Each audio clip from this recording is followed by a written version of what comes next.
चलो बच्चा अभी हम स्टार्ट कर रहे हैं सम नंबर 12। सम नंबर 12 जो बच्चा है वो आप ध्यान से देखोगे तो इसमें कुछ इंफॉर्मेशन दी हुई है वो ट्रेपीजियम की, और इसमें थोड़ा एडिशनल कंस्ट्रक्शन भी आपको करना पड़ेगा। तो बच्चा पहले पढ़ते हैं। ABCD is a trapezium in which AB parallel to CD, मतलब AB पैरेलल टू CD दिया हुआ है and AD equal to BC दिया हुआ है। आगे चलते हैं, जहां पे दिया हुआ है आपको प्रूव करना है angle A is equal to angle B, C is equal to D, triangle को प्रूव करना है कॉन्ग्रुएंट और डायगोनल को इक्वल करना है। तो यहां तक की इंफॉर्मेशन है। तो फर्स्ट ऑफ ऑल बच्चा हमें क्या करना होगा, तो यहां पे हमें कंस्ट्रक्शन करना पड़ेगा extend AB and draw a line through the C। तो हमने बोला गया कि AB को थोड़ा एक्सटेंड करो E तक और C से एक लाइन ड्रॉ करो, पैरेलल होनी चाहिए DA के, मतलब इसके पैरेलल ये होना चाहिए, ऐसे बोल रहे हैं। और जहां पे वो इंटरसेक्ट करेगी AB में E पॉइंट पे, और जिससे क्या होगा कि AD पैरेलल हो जाएगी EC के। फिर से एक बार मैं बोलूं तो आपको ज्यादा समझ में आएगा। AB लाइन को एक्सटेंड करो, C से एक पैरेलल लाइन ड्रॉ करेंगे जो AD के पैरेलल होगी और AB में इंटरसेक्ट करेगा E में, जिससे हम बोल पाएंगे कि AD पैरेलल टू EC ऐसा होना चाहिए। कंस्ट्रक्शन हम ये कर देना है। ये जो कंस्ट्रक्शन है वो आपको नीचे सम में टेक्स्ट बुक में हिंट के तौर पे भी दिया हुआ है, लेकिन हमने प्रॉपर पहले ही कर दिया जिससे आपको इजीली क्लियर हो जाए। तो इतना होने के बाद बच्चा अब हम गिवन में सबसे पहले लिखते हैं वही ABCD इज अ ट्रेपीजियम, जहां पे दिया हुआ है AB parallel to CD and AD equal to BC। अभी बच्चा जो स्टार्टिंग पॉइंट है ये सम का, तो वो ध्यान से समझते हैं। प्रूफ में सबसे पहले हमें वो समझना है ADCE, ये क्वाड्रिलेटरल की बात करते हैं। इन क्वाड्रिलेटरल ADEC, तो ये क्वाड्रिलेटरल ADEC जो है उसके अंदर हम बोल सकते हैं, ये ध्यान से समझना कि यहां पे AB जो यहां पे हम बोल सकते हैं कि AD पैरेलल टू EC है, वो तो हमें गिवन ही है, वो आप बोलोगे कंस्ट्रक्शन थ्रू ये आया हुआ है। और हम लिख सकते हैं कि AB पैरेलल टू DC, इसकी जगह हम लिखेंगे AE, क्योंकि AB जो है वो लाइन एक्सटेंड करेंगे तो भी तो मीनिंग तो सेम ही बनने वाला है।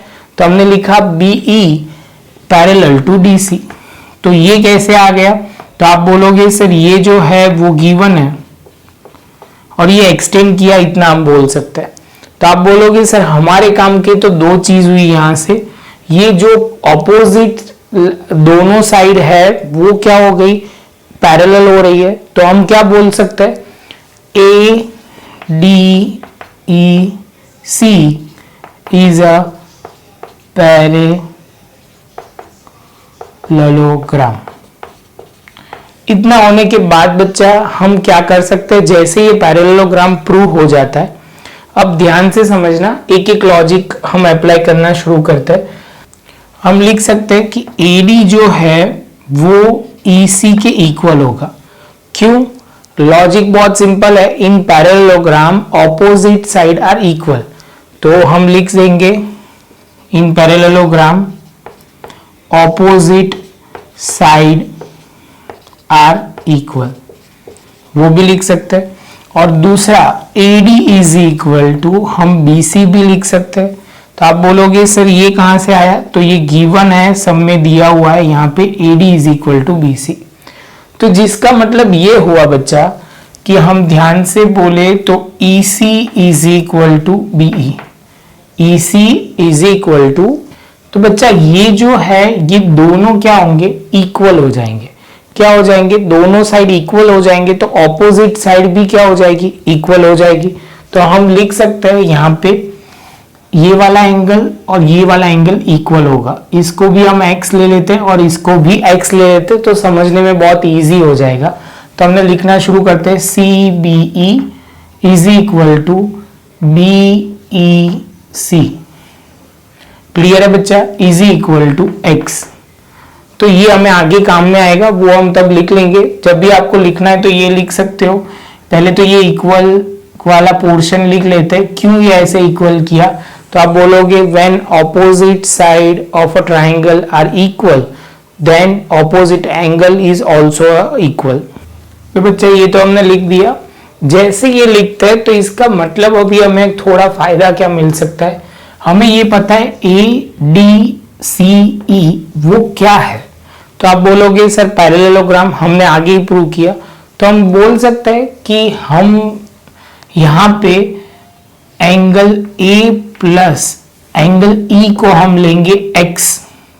तो ये वाला मैं लिखने के लिए अभी तो यही वाला लिख रहा हूं, B E C is equal to 180। Logic क्या होगा? तो आप बोलोगे co interior angle. Co interior angle logic बहुत सिंपल है कि जब ये दो पैरेलल लाइन है तो ये ट्रांसवर्सल है। समझ में आया? तो हम अभी लिखेंगे angle A plus x is equal to 180। ये भी क्लियर। इसको हम दे देते हैं 1। अभी बच्चा ये वाला एंगल यहां से angle B plus x, angle B plus x की जगह हम पहले लिखेंगे C B E is equal to 180। कौन सा लॉजिक अप्लाई करोगे? तो एक सिंपल सी बात है, एक लाइन है स्ट्रेट लाइन पे, उस पे कोई भी हम एंगल होता है वो क्या होगा? लीनियर पेयर होगा, क्योंकि दो एंगल का टोटल क्या होता है? तो आप बोलोगे दो एंगल का टोटल ऑलवेज 180 होता है।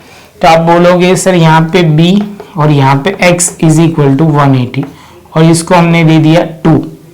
जैसे ये पॉइंट होता है तो यहाँ पे भी 180 है और यहाँ पे भी इक्वल टू 180 है। आप बोलोगे राइट हैंड साइड दोनों 180 है, तो two thing equal to same thing are equal to each other. ये डायलॉग आप ध्यान में रखना, बहुत जगह पे मैंने बोला होगा two things are equal to same thing are equal to each other. तो हम बोल सकते हैं फ्रॉम 1 and 2, फ्रॉम 1 and 2 हम क्या बोल सकते हैं? Angle A plus angle x is equal to angle B plus angle x. X x cut हो जाएगा तो angle A is equal to angle B. हमारा एक काम खत्म हो जाएगा। क्लियर है बच्चा? ये वाला पोर्शन हमारा खत्म हुआ। अभी हम सेकंड पॉइंट लेते हैं। बोर्ड इस बार कुछ ज्यादा ही पहली बार में आ गया है, तो आप बच्चा अभी मैं थोड़ा मिटा रहा हूँ, पॉज करो, मुझे प्रॉपर लिख लो, उसके बाद हम दूसरा सम स्टार्ट करते हैं। तो बच्चा सबसे पहले सेकंड पॉइंट में हमें जो समझना है, हमें सी एंड डी को क्या करना है? इक्वल करना है। तो बच्चा हम सबसे पहले बोल सकते हैं कि A B and C D, A B and C, ये डी है ये सी है, ये हम बोल सकते हैं ये दोनों पैरेलल लाइन है। तो ये ट्रांसवर्सल एक बार एडी को बनाएंगे और इसका टोटल 180 हो जाएगा। सेम वे एक बार टोटल हम बोलेंगे बीसी का ट्रांसवर्सल बनाएंगे और इनका सम कितना हो जाएगा? 180।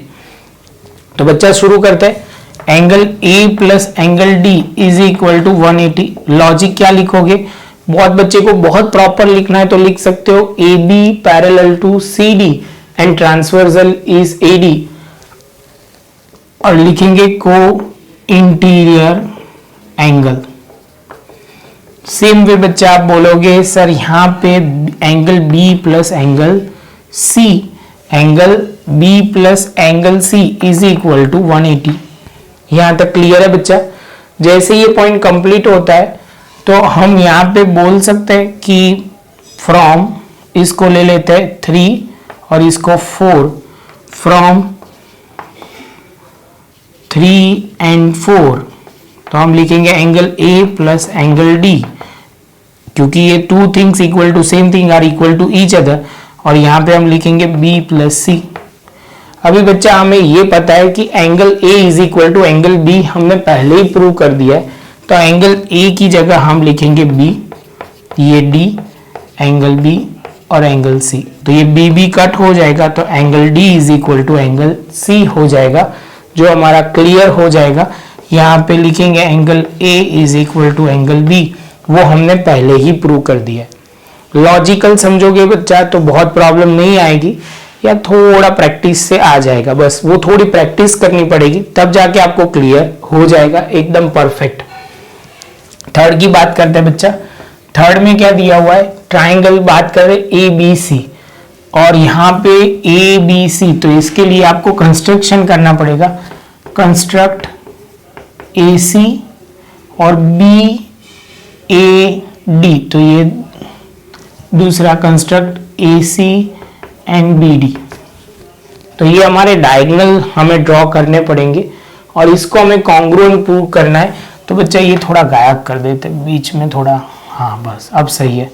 तो हम यहाँ पे लिखेंगे triangle A B C and triangle B A D.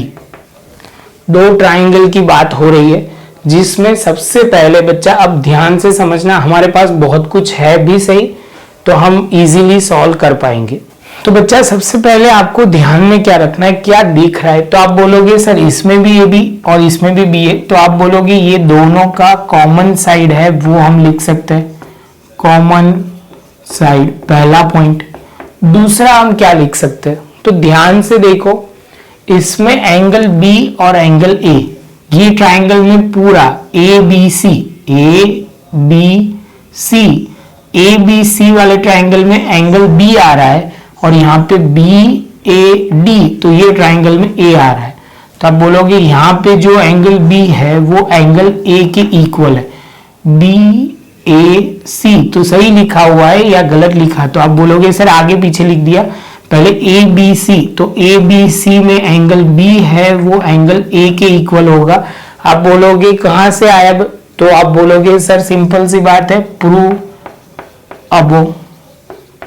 और लास्ट में आप ध्यान से देखोगे तो यहाँ पे जो AD है वो BC के इक्वल होगा, वो सब में दिया हुआ है, तो AD is equal to BC, तो वो आप लिखोगे गिवन के साथ बच्चा हमारा जो है वो ट्राइंगल कॉन्ग्रुएंट हो जाएगा, कौन से कंडीशन के हिसाब से, SAS। तो हम लिखेंगे triangle ABC congruent to triangle BAD by SAS congruency condition. जैसे ये हो जाता है तो इससे हमारा आगे का आंसर भी आ जाएगा। इसका AC कॉरस्पॉन्डिंग पार्ट है और इसका BD, तो हम लिख सकते हैं AC is equal to BD by CPCT, corresponding part of congruent triangle, वो क्या होगा, इक्वल हो जाएगा, जिससे हम बोल सकते हैं कि हमारा जो 4th नंबर का पॉइंट है वो भी हो जाएगा। तो बच्चा ये प्रॉपर नोटबुक में लिख लो। था सिंपल, लेकिन प्रैक्टिस की बहुत जरूरत पड़ेगी, तभी जाके आपको क्लियर होगा। तो थोड़ी प्रैक्टिस करना है बच्चा, जिससे आपको प्रॉपर क्लियर हो जाए। मिलता है बच्चा नेक्स्ट लेक्चर में अब नए सम के साथ, तो वो प्रॉपर पहले नोट बनाना, जिससे आपके लिए बहुत इजी रहेगा। मिलते हैं नेक्स्ट लेक्चर में नए सम के साथ। बच्चा वीडियो अच्छा लगा हो तो लाइक शेयर सब्सक्राइब जरूर करें।